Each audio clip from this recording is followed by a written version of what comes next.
በእጅጉ የምንወድሽ በድንጋሌ ሥጋ በድንጋሌ ነፍስ የጸናሽ ንዕድ ክብርት የአምላክ እናት ረድኤትሽ በረከትሽ ከሁላችን ጋር ይሁን። ዛሬ የእመቤታችንን በዓል በመሆኑ ከኛ ከኢትዮጵያውያን ጋር እስቲ ትንሽ ላነጻጽረው።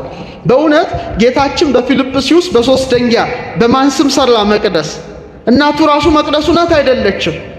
ናት አይደለችም? ጽርሐ ቅዱሳቱ ለወልድ ይላታል። የወልድ የመመስገኛው አዳራሽ ሰማይ ዙፋኔ ነው፣ ምድር የእግሬ መረገጫ ናት፣ ለኔ ምን አይነት ቤት ትሰራላችሁ አለ ይላል በኢሳይያስ አድሮ። እግዚአብሔር ሰማይ ዙፋኔ ነው አለ። ሰማይ ምን ነው? ምድር የእግሬ ለኔ ምን አይነት ቤት ትሰራላችሁ አለ። እግዚአብሔር በቃ ቤት አጣ። አንዲት ቤት ግን አግኝቷል። እሷ ማን ነበረች? ድንግል እናቱ ነበረች። ሰማይ ዙፋኔ ነው እንዳለ ማኅፀኗን እንደ ዙፋን አድርጎ 9 ወር ከ5 ቀን ተቀመጠ አልተቀመጠም? ተቀምጧል። ምድር የእግሬ መረገጫ ናት እንዳለ 9 ወር ከ5 ቀን እግሩ ተረግጧታል አልተረገጣትም? ዳግሚት ምድር ናት ማለት ነው። ሰማይ ወምድር ዘእያገምሮ እፎ እንጋ ማኅፀነ ድንግል ጾሮ። ሰማይና ምድር የማይችለውን አምላክ ምንኛ የድንግል ማርያም ማኅፀን ቻለው ይላል። መቅደሱ ናት ማለት ነው። መቅደሱ ናት። ከርሰ ድንግል አብዮ ተላለም አየራት። የድንግል ማርያም ማኅፀን አለ አባ ጊዮርጊስ ከአየራት በለጠ። ወተሰብሐ እምሱራፌል ወኪሩቤል፣ በኪሩቤል በሱራፌል ዘንድ ተመሰገነ። ከርሰ ድንግል ኮነ ታቦተ ማኅደረ ለእግዚአብሔር አዶናይ። የድንግል ማርያም ማኅፀን መቅደስ ስለሆነ ለማን ማደሪያ ሆነ? አዶናይ ለተባለ ለእግዚአብሔር ማደሪያው እንደሆነ በእውነት በእውነት ማደሪያው በሆነችው በድንግል ማርያም ስም ልጇ ክርስቶስ ዛሬ ቅዳሴ ቤቱን አከናወና እና የጌታን አብነት አድርገው ኢትዮጵያውያኑ ኦርቶዶክሳውያኑ መቅደስን ሲሰሩ በድንግል ማርያም ስም ነው የጀመሩት። ጌታ በእናቱ ስም በፊልጵስዩስ እንደሰራ የመጀመሪያው የሐዲስ ኪዳኗ ቤተ ክርስቲያን ኢትዮጵያ ላይ ስትታነጽ በ330 ዓመተ ምህረት አብርሃና አጽብሃ የተባሉ ኢትዮጵያውያን ቅዱሳን ክቡራን ነገስታት በማን ስም ነው የሰሩት? አክሱም ጽዮን ላይ በድንግል ማርያም ስም ነው። ደስ ይበላቸው። ጌታ ነው መስሎ ማለት ድንግል 12 ክፍል ያላት ያው 12 ክፍል ናት። 12 ክፍል ያላት መቅደስ ነው የሰሩት እና ሲሰሩ በወርቅ ነው የሰሩት። እንደ ዛሬው በጠጠር በሲሚንቶ አይደለም፣ በእንቁ ነው የሰሩት። ድንግል ማርያም ምንድን ናት? እንቁ ናት አይደለችም? ወርቅ ናት አይደለችም? ማርያም እሰ ተሐቱም ትካት ውስተ ከርሱ ለአዳም ከመባህሪ ጻዳ። ማርያም ግን ከጥንት ጀምሮ በአዳም ባህሪ ውስጥ እንደ ነጭ ዕንቁ ታበራለች እንዳለ ድንግል ማርያም ዕንቁ ስለሆነች በዕንቁ፣ ድንግል ማርያም ወርቅ ስለሆነች በወርቅ ሰርተዋት ነበረ የመጀመሪያውን መቅደስ። ቀጥሎ ደግሞ ቅዱስ ያሬድ በነበረበት ሰዓትም ታላቁ አባት አቡነ አረጋዊ ደብረ ዳሞ ላይ በማን ስም ነው የሰሩት? በወላዲተ አምላክ በድንግል ማርያም ስም። ንጉሥ ገብረ መስቀል ተመልከቱ ወጣ ከቅዱስ ያሬድ ጋር።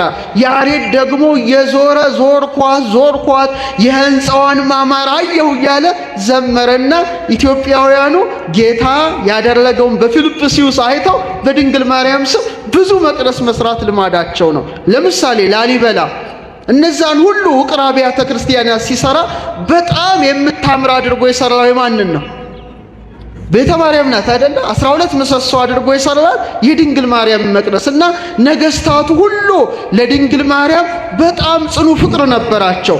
እና አፄ ዳዊት እና አፄ ዘርዓ ያዕቆብ የቅድስት ድንግል ማርያምን ተአምር እንኳን ቅድም የሰማነውን ሲያጽፉ ከቀለሙ ጋር እንባቸው ይደባለቅ ነበረ። ምናቸው? እንባቸውን ጠብ ያደርጉ ነበር ይላል ታሪካቸው እኮ ነው። እመቤታችን በወርቅ ቀለም ስማቸው እንድታጽፍላቸው በመማፀን እንባቸው ከቀለሙ ጋር እንዲዋሃድ ያደርጉ ነበረ። ግብፅ እንኳን ድንግል ማርያም የምትገለጥበት ደብረ ምጥማቅ እንኳን ቢፈርስ እኮ ነው መቅደሷ ቢፈርስ በንጉሥ በአርሳባይ አቡነ ዮሐንስ 11ኛ ለአፄ ዘርዓ ያዕቆብ መልእክት ላኩ። ድንግል ማርያም የምትገለጥበት መቅደሳችን ፈረሰ፣ ባክ መታሰቢያዋ እንዳይቀር ብለው ሲሉ ተጉለት ሰሜን ሸዋ ላይ ደብረ ምጥማቅ አሁን ጻድቃኔ ማርያም የምትባለውን የሰሩ አፄ ዘርዓ ያዕቆብ ነበረ። የሰማችኝ ነው። ምን ያህል የፊልጵስዩስ ታሪክ ሀገራችንም አለ። እነ እቴጌ ምንትዋብ ሴቶቹንስ ብንጠቅስ ቁስቋምን ሲያሰሩ የስደቷ መታሰቢያ ጎንደር ላይ 1000 ሰራተኛ አምጥተው ስንት ሺህ? 1000 በምህንድስና የታወቁ በጥረብ የታወቁ ሲሰሩ እመቤታችን ደርቡሻን ያቃጠለውን ማለት ነው እመቤታችን በእጅጉ ንጽሕት ስለሆነች እመቤታችን ነውር ነቀፋ ስለሌለባት በእሷ ስም የሚሰራው ቤተ መቅደስም እንከን የለሽ እንዲሆን ብለው 500 ሲገነባ 500 ደግሞ ቁጭ ብሎ ስተት ይፈልግ ነበረ። ምን ይፈልግ ነበረ? ስተት እንከን እንዳይገኝበት። ተውት፣ እንደው የቅርቡን እንኳን እናምጣ እስቲ። ንጉሠ ነገሥት አፄ ምኒልክ እንጦጦ ማርያምን ከእቴጌ ጣይቱ ጋር ሆነው ሲያሰሩ ጸሐፌ ትእዛዝ ገብረ ሥላሴ የዳግማዊ ምኒልክ ታሪክን በጻፉት መጽሐፋቸው ላይ ብታነቡ 5316 ሰንጋዎች ነው የጣሉት ለቅዳሴ ቤቷ። ስንት አይዟቸው፣ ስንት? 5 ነው ያልኩት፣ 500 ነው 5000። ጸሐፌ ትእዛዝ ገብረ ሥላሴ ናቸው፣ የታሪክ እማኝ እዛው ነው። 5300 ሰንጋዎች። እግዚኦ እግዚኦ፣ ምን አይነት ዘመን አልፏል ባካችሁ። ጠጁ ራሱ ይላል በስዊሚንግ ፑል በመዋኛ ገንዳ ተዘጋጅቶ አሳላፊ ቆሞለት ጠጁ ራሱ በገንዳ ነበር ይላል። እንደዚህ እመቤታችን ምን ያህል የምትወዳቸው ነበሩ ማለት። ስንት ሺህ አልኳቸው? ዛሬ 1 ኪሎ ስጋም ብርቅ ሆኖብናል። ተመልከቱ፣ 5000 ሰንጋ። እንደውም ብዙ በልቶ ጠግቦ ዝም ብሎ ተኝቶ ጅብ የበላው ራሱ ብዙ ሰው ነበር በዛ ሰዓት።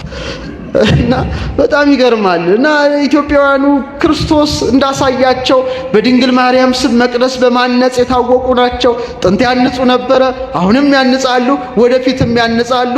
ድንግል ማርያምም አስራት ሀገሯን ትባርካለች። ወስብሐት ለእግዚአብሔር።